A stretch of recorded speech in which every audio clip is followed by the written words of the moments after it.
नमस्कार, मैं दिनेश पाठक फिर आपके सामने हूं चुनाव से जुड़ा मुद्दा लेकर जो हर युवा को जानना चाहिए।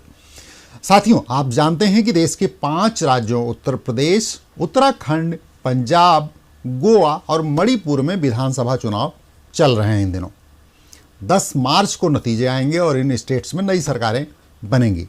इन चुनावों की हलचल पूरे देश में है। ऐसे में हम इस विशेष अंक में अपने देश की राजनीतिक पार्टियों की आर्थिक स्थिति के बारे में आपको जानकारी देंगे, बात करेंगे, चर्चा करेंगे। क्या आपको जानकारी है कि भारत में कौन सा राजनीतिक दल कितना अमीर है, उसके पास कितनी संपत्ति है, कितना रुपया है? हम इन सवालों के जवाब इसमें तलाशेंगे। बहुत सी और जानकारियां भी इसी अंक में देने की कोशिश है।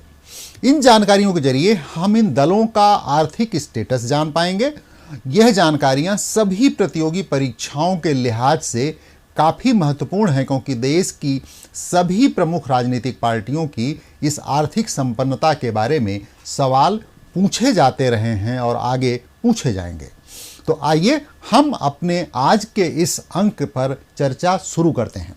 मौजूदा समय में देश के अधिकतर हिस्सों में सत्ता में मौजूद भारतीय जनता पार्टी यानी भाजपा भारत में सबसे अमीर पार्टी है।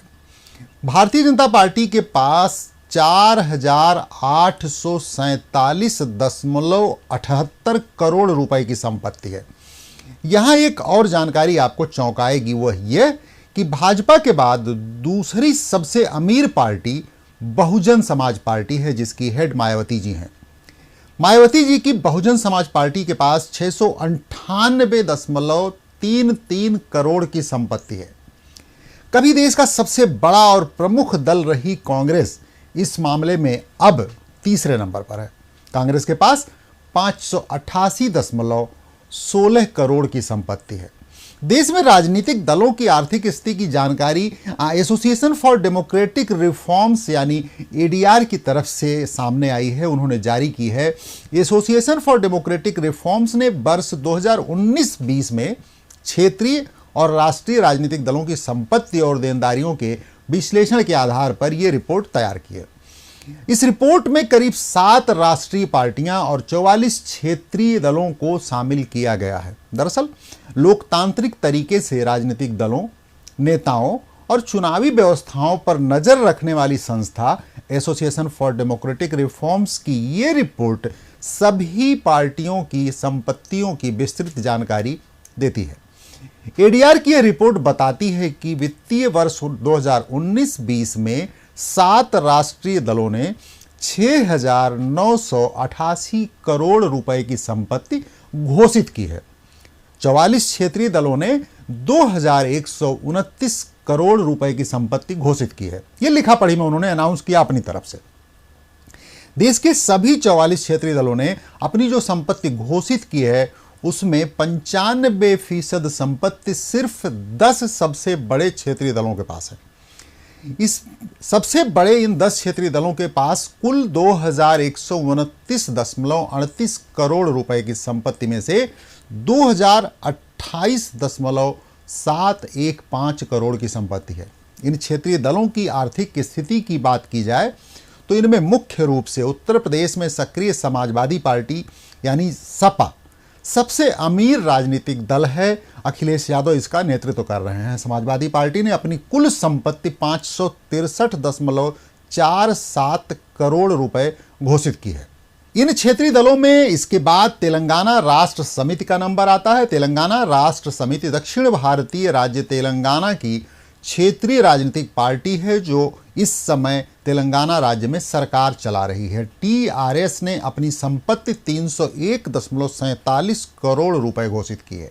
तीसरे स्थान पर ऑल इंडिया अन्ना द्रविड़ मुनेत्र कड़गम यानी एआईडीएमके है। एआईडीएमके के पास 267.61 करोड़ रुपए की घोषित संपत्ति है।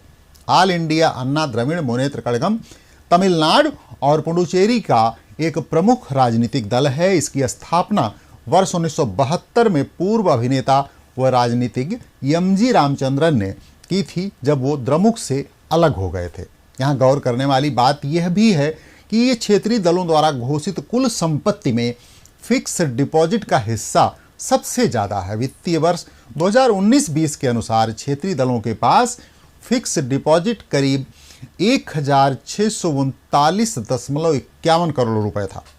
एसोसिएशन फॉर डेमोक्रेटिक रिफॉर्म्स की रिपोर्ट कहती है कि क्षेत्रीय दलों में समाजवादी पार्टी ने 434.219 करोड़ रुपए, टीआरएस ने 256.01 करोड़ रुपए, एआईडीएमके ने 246.90 करोड़ रुपए, डीएमके ने 162.425 करोड़ रुपए, शिवसेना ने 148.46 करोड़ रुपए, बीजू जनता दल ने 118.425 करोड़ रुपए फिक्स डिपॉजिट में रखे हैं, उन्होंने अनाउंस किया, घोषित किया है। वहीं क्षेत्रीय दलों ने 2019-20 में करीब 60 करोड़ रुपए की देनदारी भी घोषित की है। जबकि फिक्स डिपॉजिट के मामले में राष्ट्रीय पार्टियों की बात करें तो इसमें भारतीय जनता पार्टी ने 3,253 करोड़ रुपए, बसपा ने 618.86 करोड़ रुपए फिक्स डिपॉजिट के रूप में रखे हैं। कांग्रेस ने 240.90 करोड़ रुपए फिक्स डिपॉजिट में रखने की घोषणा की है। राष्ट्रीय दलों ने फाइनेंशियल ईयर 2019-20 में 74.27 करोड़ रुपए की कुल देनदारियों की घोषणा की है। आइए अब इस बात पर भी नजर डाल लेते हैं कि इन राजनीतिक दलों ने अपनी संपत्ति की घोषणा में कितनी देनदारियों का उल्लेख किया है। इस बारे में एडीआर की रिपोर्ट बताती है कि राष्ट्रीय राजनीतिक दलों ने फाइनेंशियल ईयर 2019-20 में 74.27 करोड़ रुपए की कुल देनदारियों का विवरण दिया है। इन राष्ट्रीय दलों ने उधार के रूप में 4.26 करोड़ रुपए और अन्य देनदारियों के तहत 70.01 करोड़ रुपए की घोषणा की है। वित्त वर्ष 2019-20 में कांग्रेस ने 49.55 करोड़ रुपए की अधिकतम कुल देनदारियों की घोषणा की है। इसके बाद एआईटीसी ने 11.32 करोड़ रुपए की देनदारी की घोषणा की है। इसी बारे में क्षेत्रीय दलों की बात करें तो इसी तुलनात्मक वर्ष में क्षेत्रीय दलों ने कुल 60.66 करोड़ रुपए की देनदारी बताई है।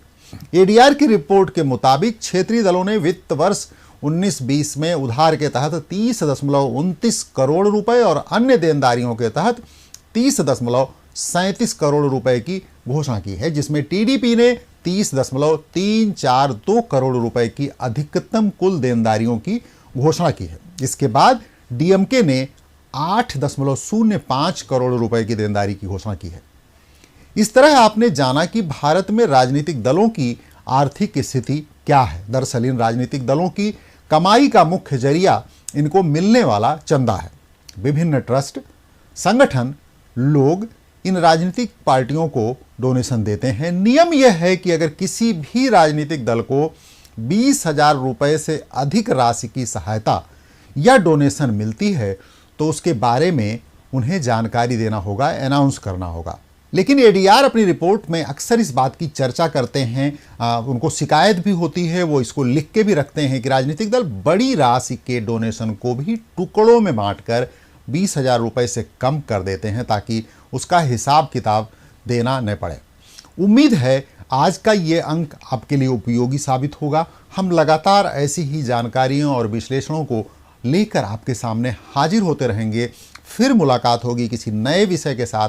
तब तक के लिए हमें अनुमति दीजिए। नमस्कार, धन्यवाद।